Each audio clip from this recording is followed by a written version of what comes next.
Hey, it's Sam Matler.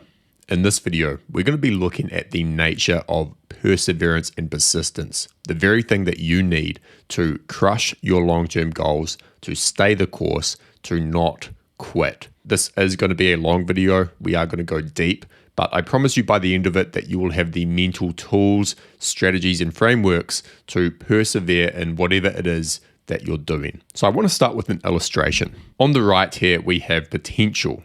It is pretty much every human being's goal to maximize potential, whatever that looks like for you. Some people want to build big businesses. Other people want to have a normal, stable life with a family, spend time with their kids. There's no right answer here, but we want to maximize our potential, and that requires persistence. When you lack it, when you lack persistence, you lack perseverance, your life sort of looks like this. You start something, you pursue a goal, you start making progress on it. You move closer towards your potential. And then you either quit or you self-sabotage, or most often you jump to a new goal or a new project. And then you repeat the cycle. You get a little bit further ahead, you start maximizing your potential, things are going well, and then you come back down. And so the cycle repeats. The reason this is so impactful in a negative sense, this lack of persistence, is that when we're heading up this curve and we're getting closer to our potential and then we quit or we switch projects or we switch goals, we forego what could have been, right? We could have just kept going and it could have gone all the way up. Now, of course, it could have gone the other way too. We don't always know. But more often than not, if you stick to something and you persist over the long haul, it will work out, especially if you're not stupid. And if you're watching this video, you're not stupid. And so every time we switch and we come down these, we're foregoing that potential, right? You never know what it could have been. And a kind of painful question to ask yourself is, if you look back through your life, the goals you had committed to, what would have happened if you had stuck with them? If you had stuck to that daily writing habit, or you'd stuck to that business, or what have you? When I ask myself that question, it hurts a little bit, because it's like, yeah, that could have gone a lot further if I had stuck with it, but I didn't. And so what we really want to do is act in a way that is more like this, more of a straight line towards our potential. This does not mean we focus on one thing for the rest of our lives. Not at all. It doesn't mean that it's going to be a perfect straight line. There's going to be setbacks, there's going to be peaks and troughs. That's just how life works. What it means is that we are living a life marked by persistence, that we aren't just sporadically jumping from idea to project and never really getting anywhere, right? We're just kind of moving laterally all the time. Now, as I've already alluded to, the gap between this line towards maxing potential and this kind of behavior down here is persistence and grit. This is what separates the people who follow this blue line and the people who follow this green line. So there are 4 psychological assets of persistence. Now, so at this point, I must give credit to Angela Duckworth and her book, Grit, where I've pulled a few ideas from. So if you want to learn more about this topic, then I recommend checking out that book. The psychological assets are interest or passion, aim and purpose or goals, execution and consistency, and then framing, optimism and hope. So what we're going to do through the remainder of this video is go through each of these psychological assets, learn how to build them, learn how to leverage them in our lives and in our work and in our career. So let's start with interest. Now, it's near impossible to commit and persist when you are not interested in your work. The only reason you would persist when you're not interested or you dislike what you're doing is out of necessity. Like if you're working a job to feed your family, you have to do that. There's no choice. You have to persist at it, right? But this doesn't necessarily drive you towards your potential. And so you might be working that job and then you struggle to persist with side hustles that you want to build, or you struggle to persist with hobbies or what have you. And so you want to find something that captures your interest, that engages you over the long haul. If you don't, then it's going to be very hard to persist. If you look at any entrepreneur, anyone who's a master of their craft, there is a significant level of interest, of curiosity, of passion, some would even say obsession, that underlies their success. It's very hard to succeed without it. Persistence relies on motivation in part, and interest is a powerful driver and motivator. And if you don't believe me, then just consider how you feel when you're working on something that feels like play compared to working on something that you're not interested in. Like for me, I love sitting down, researching, reading, synthesizing information, making videos like this. It feels like play to me in large parts. It's not always easy. There's parts of it that I don't like, but I'm so interested in it that it drives me. Like I want to do the work. I want to sit down, and quite often there's not a more appealing alternative to doing that. When it comes to, doing something like finance or accounting, I don't like that work, and I couldn't be an accountant. Well, I don't think I could, because it's like an uphill battle. I'm not interested in it, and for me to persist at that over the long term is difficult. Right. It's much easier to persist when you're in a state of play and curiosity. This is why video games are so addictive. It's also why when you were younger and you had hobbies, you could spend hours and hours each day just on them without using the Pomodoro technique, because it was just fun to do. Like you were interested and curious about it. Now, this doesn't mean that interest is perfect and constant ease. It's just, there's no friction at all. Everything is hard. Even following your passion, even doing the thing that you feel like you were born to do. There are times where it's not easy. You still have to use self-discipline. You still have to work at it every day. But when you do cultivate the interest, and when you pursue something that captures your attention, the odds of success go way up. So how do you find this thing? How do you find what you're interested in?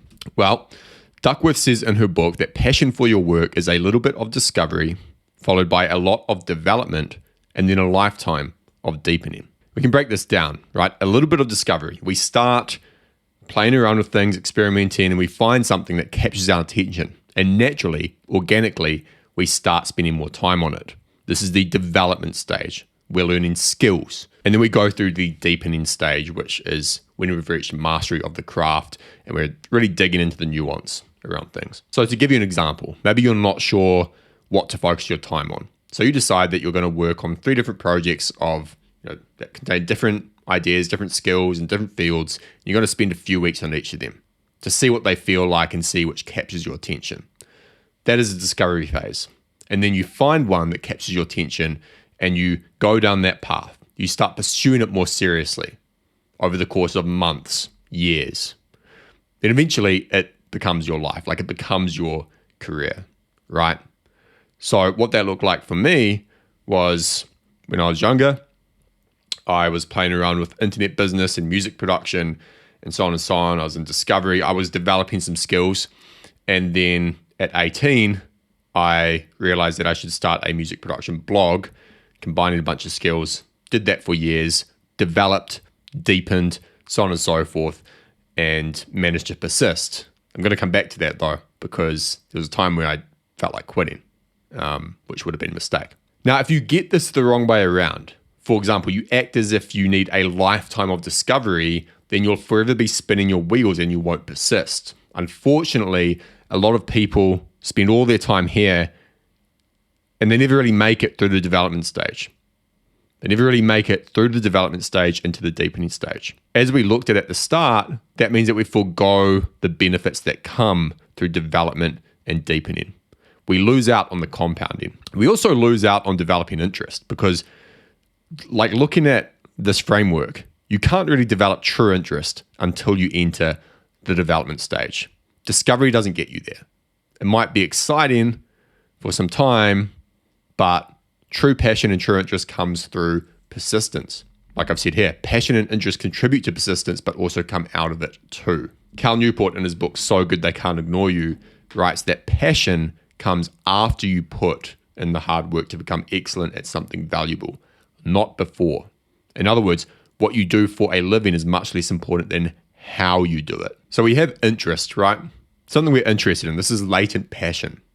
This is something that captures our curiosity. Maybe we find that in the weekends we like sitting down and writing or making films or reading about World War II history or something like that. And then we persist and we develop this. The weekend writing habit becomes something a bit more serious. Maybe we decide to write a novel. The interest in World War II history might become a podcast that you start to produce. So you persist, you develop this interest, and over time it becomes a developed and deepened interest, or what we could call passion. You wouldn't call someone who's only been painting for a week, you wouldn't say that they're passionate about it, even if they told you they are. Because it's like, you've only been doing it for a week. You don't even know yet. Passion is a reflection of months and years of effort, of consistent effort put towards something. I wanted to add this quote from Barry Schwartz as well, which is mentioned in Duckworth's book.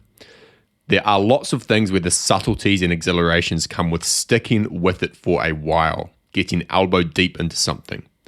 A lot of things seem uninteresting and superficial until you start doing them. And after a while, you realize that there are so many facets you didn't know at the start, and you can never fully solve the problem or fully understand it, or what have you. Well, that requires that you stick with it. So there's a few conclusions from this, and this will help us as we try to find our interest or passion. The first is to not seek perfection and constant ease. The thing you become passionate about and persist at is unlikely to feel perfect. If you seek perfection, then you'll never truly move forward or progress. In other words, if you start doing something, work on a project or work towards a goal, and you encounter some sort of tension, like the work's a little bit hard, you don't feel like doing it one day, or there's a boring aspect to it, that doesn't mean that you're not interested in it. It doesn't mean you should quit. It doesn't mean you should go find something else. Everything has a certain amount of tension and difficulty and aspects to it that we may not like. The point is that you want to find the thing that captures your attention and engages you enough. Like I say here, it should captivate you in some way despite its difficulty. The more engaging it is, the more you obsess over it, the better. A good example of this is someone like Michael Phelps, right? I think he trained 6 hours a day pretty much every day. Clearly, he was obsessed. But that doesn't mean that he didn't have to override his base biological desires to sometimes not train. I can imagine there would have been days where he just didn't want to do it, but did it anyway. And if he was seeking some sort of perfect and constant ease, then that wouldn't have been the thing, right? Like that doesn't exist. There's no such thing. To discover this interest, you must act in the world, not simply introspect. This is something I've talked about time and time again on the channel. The interest and passion that will enable you to persist is found through doing things until you land on what it is that engages you most. Duckworth writes, interests are not discovered through introspection. Instead, interests are triggered by interactions with the outside world. The process of interest discovery can be messy, serendipitous, and inefficient. This is because you can't really predict with certainty what will capture your attention and what won't. You can't simply will yourself to like things either. Okay, so we've looked at interest. Let's move on to aim and purpose. I want to talk specifically about goal coherence and persistence, because I think one of the reasons why we fail to persist at our goals is largely because they lack coherence. What do I mean by this? Well, here's an example of goal incoherence. This example is where you have too many top-level goals. And you may have experienced this yourself. I certainly have. You are ambitious, and so when you're setting your goals, you underestimate the resources required to achieve those goals. And so what you do is you think, well, I can do this, and I can do this, and I can also do this. But those three things might be disconnected. They might be competing with each other, right? An example might be, I'm going to go build a business over here in this industry, and I'm also going to write a book over here, and I'm also going to work on my farm. And it's like, in a unique circumstance, you might be able to do all three of those goals, but probably not. You can probably only do one of them, okay? So when you have that kind of incoherence, when you're working on too many big things, it's going to be extremely hard to persist at any of them. In the best case scenario, two of them fall to the wayside and you end up just focusing on one. In the most common scenario, you quit all of them, or you deviate, or you don't really give it your all and everything just kind of ends up mediocre. The thing to remember is that persistence requires focus. And if you have multiple competing top-level goals that aren't connected with each other, you will destroy that focus. At least in my experience and observation, people with multiple top-level goals, it often reflects a lack of conviction, a lack of interest, and a lack of passion. It's almost like a hedge, right? If you had conviction, you would focus on the most important goal and you would put everything into it. But if you have multiple top-level goals, it's because subconsciously, somewhere, you believe that it's not going to work out. Another example of goal incoherence is when you have a lot of mid-level goals that don't correspond to top-level goals. So, for example, you might have the goal of creating financial freedom. You want to get to a point in your life where money is taken care of. You don't have to work for money anymore. And your mid-level goals, like the things you're working on over the next 6 months or a year, let's just say they are artistic pursuits that you know aren't really economical. It's like you might love making art. Right? That's fine. No judgment. But there might be a significant lack of coherence there. Where it's like if your top level goal is to reach financial independence and you're not doing things that make you money, then there's a lack of coherence there. And what's going to happen at some point is you will keep shifting course, or you'll quit the art stuff, or you'll jump to another project or whatever, because again, on a subconscious level, there's no coherence. The reason you'll quit is because you'll start asking, what's the point? You'll be working on your mid-level goal of making art and you'll start thinking, this is not getting me closer to financial independence. So you'll quit. And maybe that would be a good thing so that you can focus on the goal that matters, at least in regards to your top-level goal. This also leads to diffused focus because you don't have a filtering mechanism for deciding what to work on and what to avoid. For example, if your goal is to reach financial independence, then you have a filtering mechanism. Then you can say, I'm not going to pursue this project because while it's fun, it will take too much time away from the project that will get me closer to my top level goal, which is important to me because of X, Y, and Z reasons. So here's an example of goal coherence. This is what we want, as you already know. This is basic, personal development, productivity stuff. So for example, we might have a goal of building a $1 million a year business. And the mid-level goals underneath that are to develop product A, develop product B, and launch a campaign. There's coherence there. Each of those cohere to the top level goal. And then under these, we might have some low level goals, such as hire a person to help development, hire agency to help with the campaign, and so on and so forth. Now, one thing that Duckworth writes in her book is to set top level goals in ink and low level goals in pencil. I like this because one of the issues with persistence is that we often do need to change course. We need to adapt. Like if you said right now, I'm going to set this 5-year goal of doing X, and I'm just going to persist at it, and this is how I'm going to do it, then you might find very quickly that it's not the right way to do it, or there's a more effective way, or the timeline's changed, or it's going to take longer, or you could actually do it faster.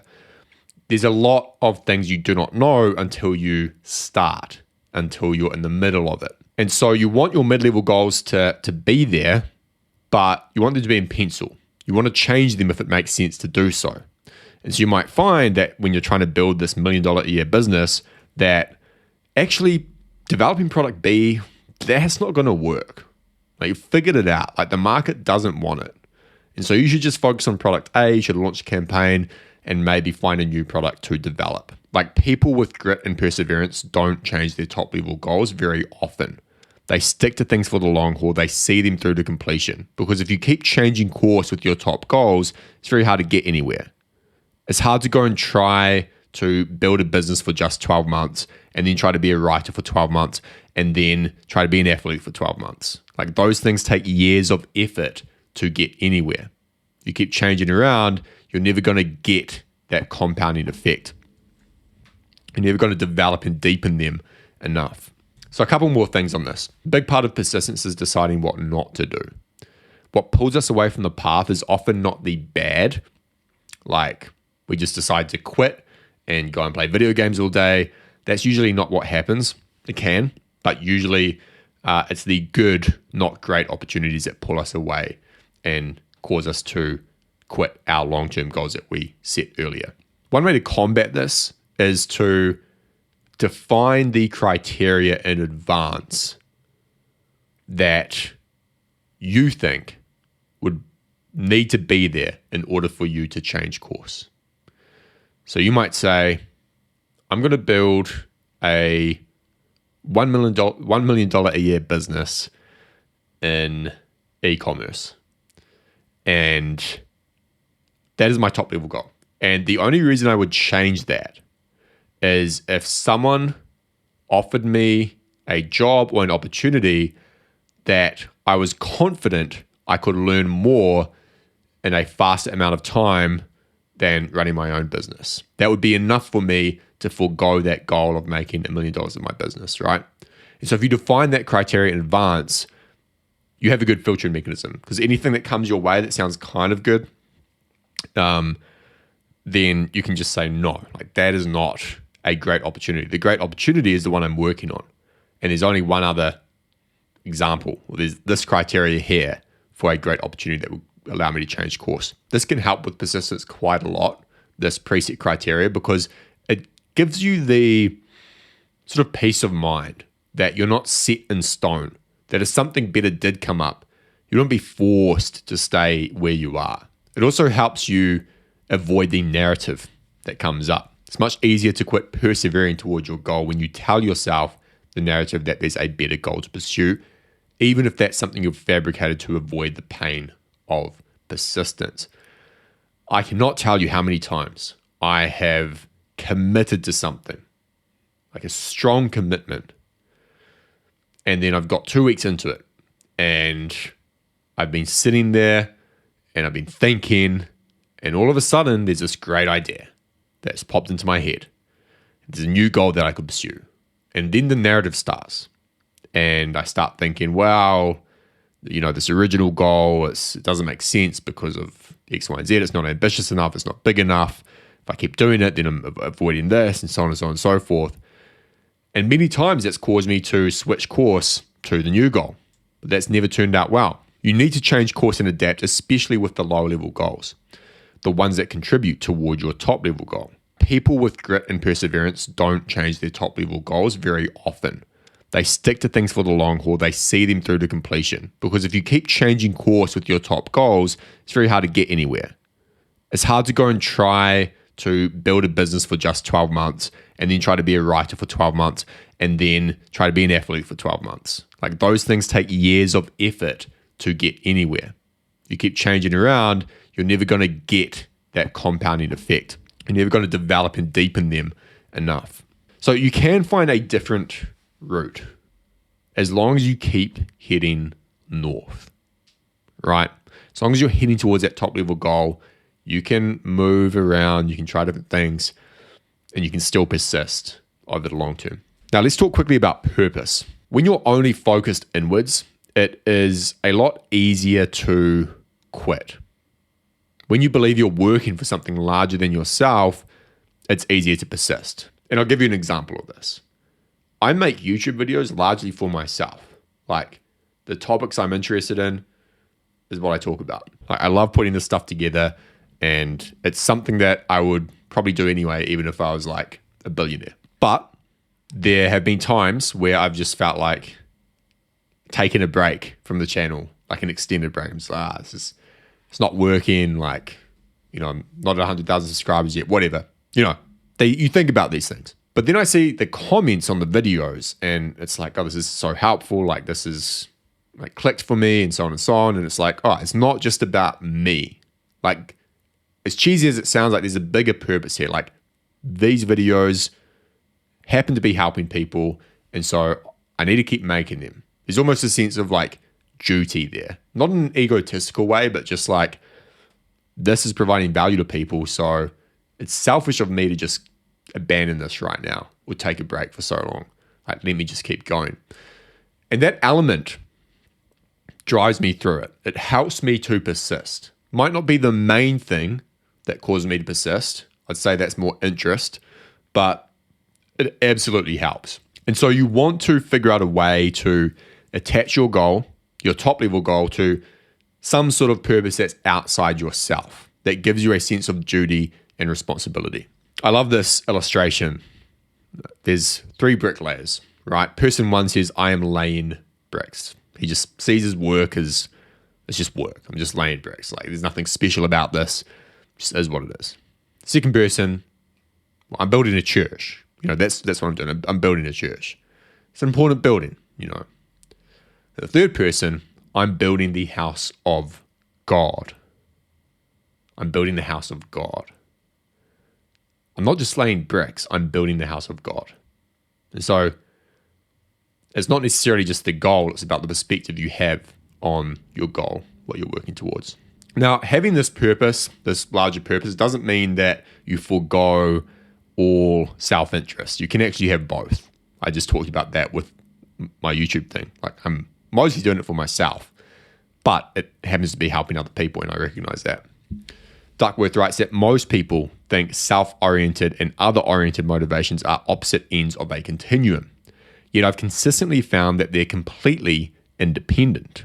You can have neither, and you can have both.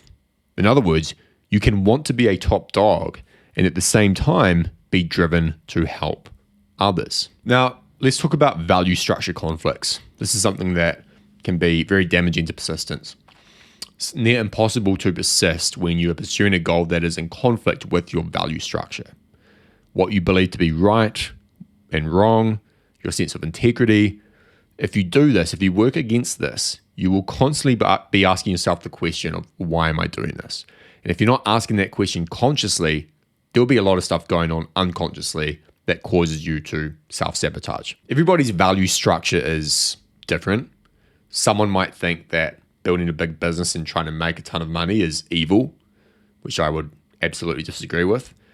And another person might think that maximizing income in life is the most important thing, the highest goal. Looks different for everyone, but you need to know what it is for you. And when you have that sense internally that what you're doing is in some way in disconnect with your value structure, then you should probably change course, because it is unlikely that you will persist over the long term. It's easy to get sucked into goals that conflict with your value structure though, because some things are extremely alluring, like money and prestige. And so you must have the self-awareness to realize that this value conflict will lead to self-sabotage and lack of persistence. If it feels off, it's because it is. Okay, let's move on to execution. And I want to start by talking about how persistence begets persistence.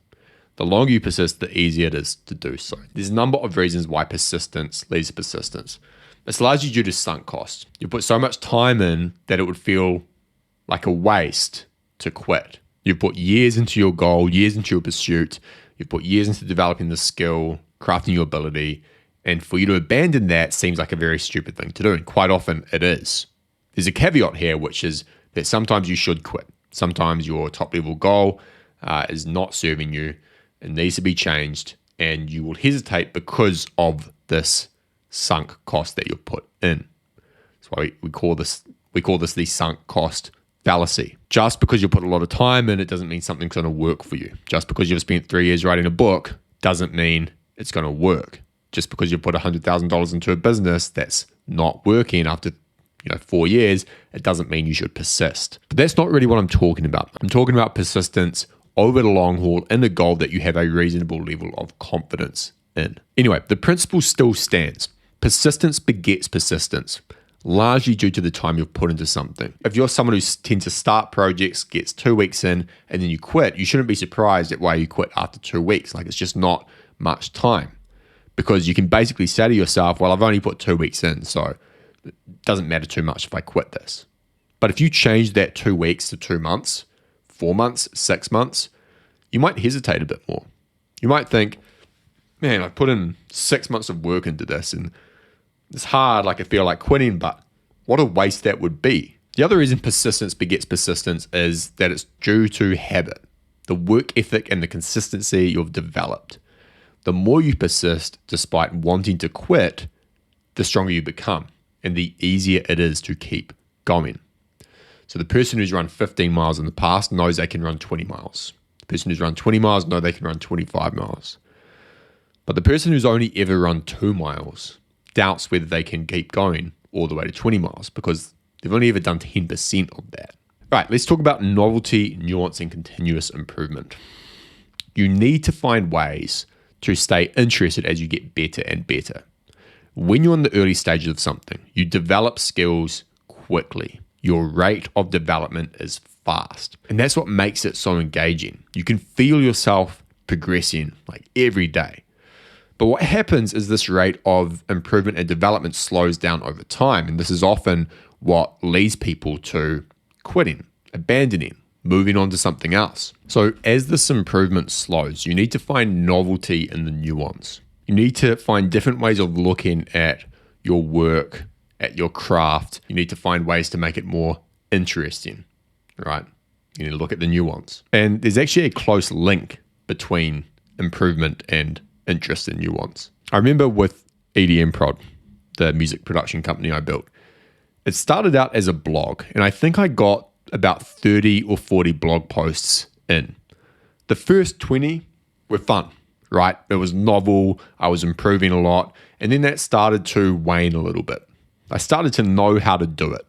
I lost the novelty. And so what I did is I decided to increase the length of these articles. I was writing like 1,000 word articles, and so I increased that to 3,000, 4,000, 5,000 word guides that required a lot more effort and work and focus and so on and so forth, right? But what that did is it helped on a motivational level. It helped me to persist because I was exceeding the level that I was already at. I was going beyond. I was pushing the boundary for me personally, and it reignited interest in the goal of building the blog and the business. If I hadn't had pushed the boundaries there, I think I would have got very bored and it would have been a lot harder to persist at that. And so there's probably a part of you right now with the goal that you're working on where you're holding back in some way, where you could be pushing harder and you're not. You're not pushing to the edge because it's hard, it's uncomfortable, there's uncertainty there. But it's also where you'll find the engagement and the interest and the novelty necessary to keep you on the path, to keep you persisting. Because if you don't do that, it's very easy to become complacent. And when you become complacent and you lose interest, it will be much harder to persist. Thing that I want to talk about is commitment and pivot points. The core issue, as I've talked about, with persistence is that we switch goals. It's not that we necessarily quit, even though that's what happens in reality. We don't tell ourselves that. We don't consciously admit that we're giving up on our goals. We just find something that we deem to be a better goal. And then we repeat that process ad infinitum without ever actually finishing or achieving things. At least not to the extent that we could. Not in a way where we're maximizing our potential. Again, this switching happens because we reach a point in our goal, in our commitment, where the excitement and the novelty wanes.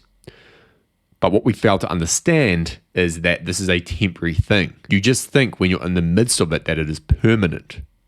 You think that the answer is to switch to something else that seems more exciting. Sometimes it is. I talked about this in my How to Grind Through the Boring Work video, that sometimes the best thing you can do is quit and move to something else. However, in those circumstances, the signal to move to something else is usually so strong and so compelling that you almost can't resist it. When you switch from an existing goal simply because you lack persistence, it doesn't feel the same way. Part of you kind of knows what you're doing. You know that it's like a weak move. So we want to combat this behavior of switching goals all the time. And to do that, we must develop our commitment muscle. The wrong approach to this, the wrong approach to building your commitment muscle is to say, I'm going to do this for the next 5 years. Because if you're someone who struggles with commitment and persistence, then you simply will not do that. It's like saying, I haven't been to the gym ever, but I'm going to go today and I'm going to bench press 100 kgs or 225 pounds.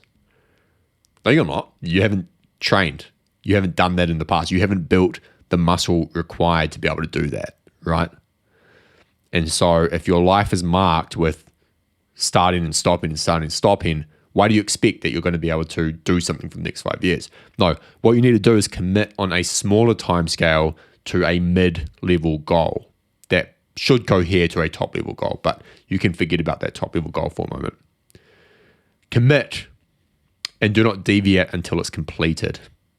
Only at that point do you give yourself the permission to switch to another goal or opportunity. And so you set a commitment, you set a milestone, you start working on it. And inevitably, something starts to grab at your attention, like a new idea or a new project. You don't pursue it. You might write it down. You can say, I'll come back to this once I have hit my milestones, once I've hit my original commitment, but not before. If you had set a 5-year goal, that would be very hard to do, right? Because it's like, I have to wait 5 years to even consider this. But if it's like a 3 to 6 month commitment, then that's fine. Because like in 3 to 6 months, it's not the end of the world. You can go pursue this other thing if you want. It's not 5 years later. I'll give you an example. I think I mentioned this in one of the recent videos.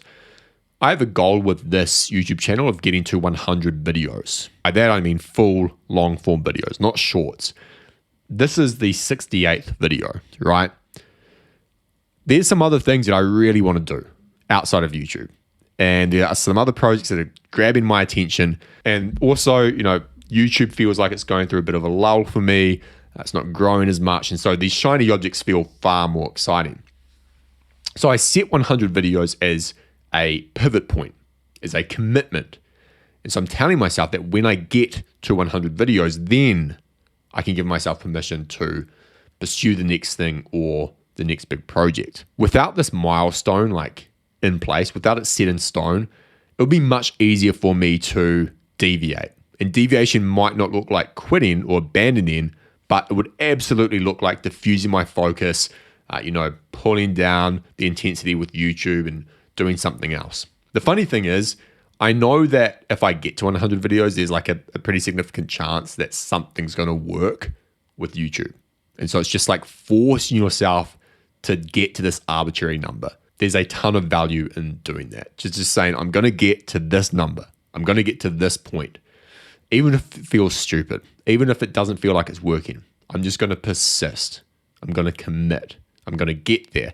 And then I can change course if I feel like it. This approach not only develops your commitment muscle, you build character by doing what you say you're going to do and following through.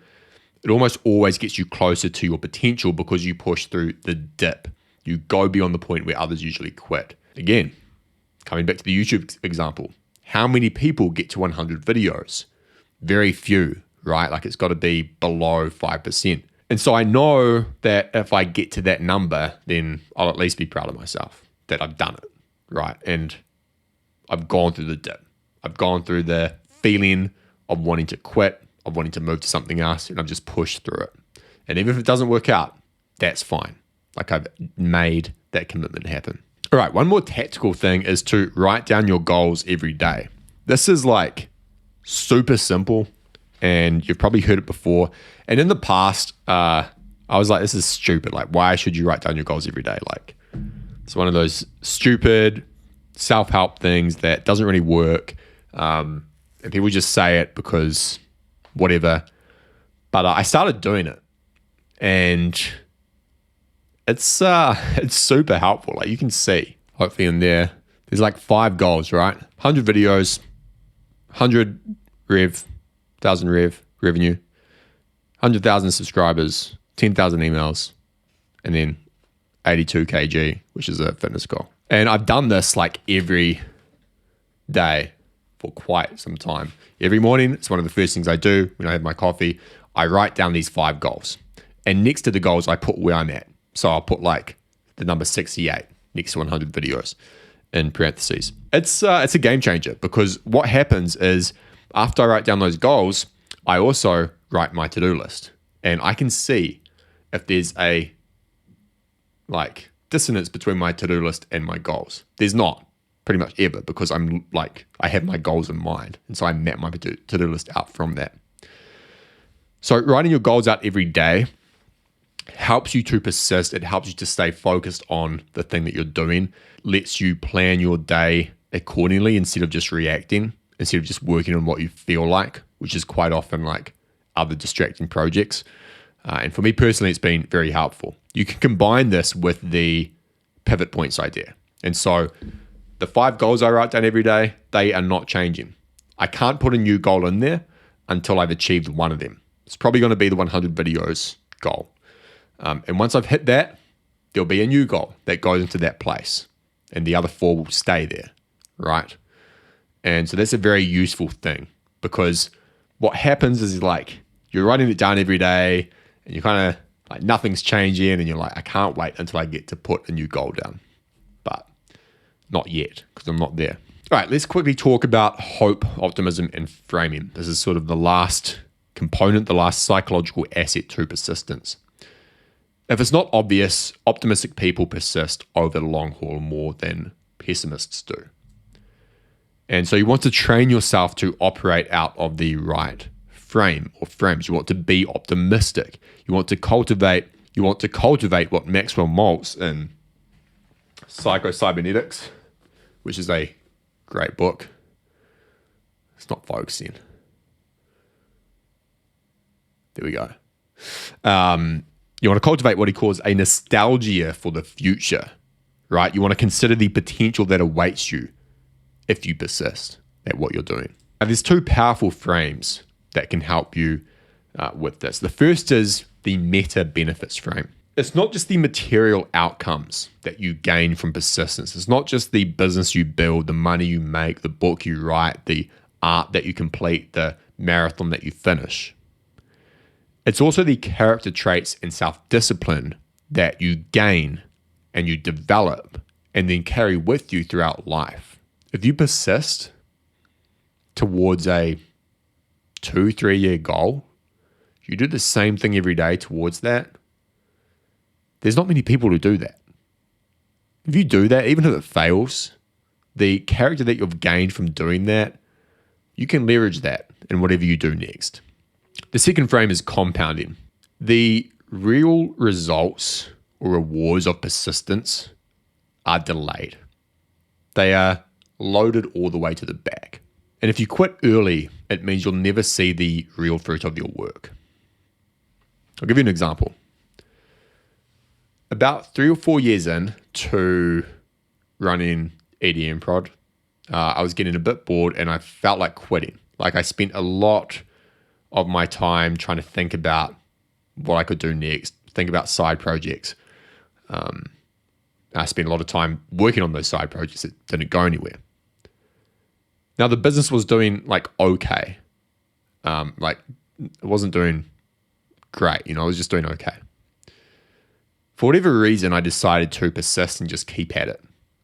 And the 3 years after that, we doubled revenue every year. And it was great. Like it was fantastic, right? And part of that revenue doubling came as a result of work that I'd done far earlier. Like some of the blog posts that I'd written like at the start just took off. They got a lot of SEO traffic, led to sales, so on and so on and so forth. It's like if I'd quit early or switched projects or whatever, then I would have forgone a lot of that revenue, that money, that success. And you can't always see that. Like when you're in that moment where you want to quit, or where I was, I felt like switching projects and I wasn't thinking about the compounding nature of things. I wasn't thinking about the delayed rewards, the delayed impact. So just a useful frame to keep in mind. Another thing you can do is modeling. You want to study the lives of people you admire, because not only will it help you get closer to clarity, like what should I be doing, it'll also give you a resource of strength to help you endure when you feel like quitting. What happens when you read biographies and like watch documentaries of people and all this kind of stuff is you get these models, these stories and these narratives stuck in your head in a way that's far more useful than mental models and decision-making frameworks are. Because at the end of the day, you have a component, or there's someone in your head talking to you, and that's you. And you talk in narratives. Everything's a story, right? The way you operate, the way you move through life, the decisions you make are dictated by a story that you tell yourself. And if you want that story to be better, it should be influenced by other stories that inspire you, stories that give you courage. You want to fill your mind with these things. You want to model persistence. You want to study persistence in other people and be inspired by that. So that is it for this video. We've looked at the 4 assets, psychological assets of persistence. Hope you enjoyed it. I would love to know what you think. Leave a comment below, and I will see you next time.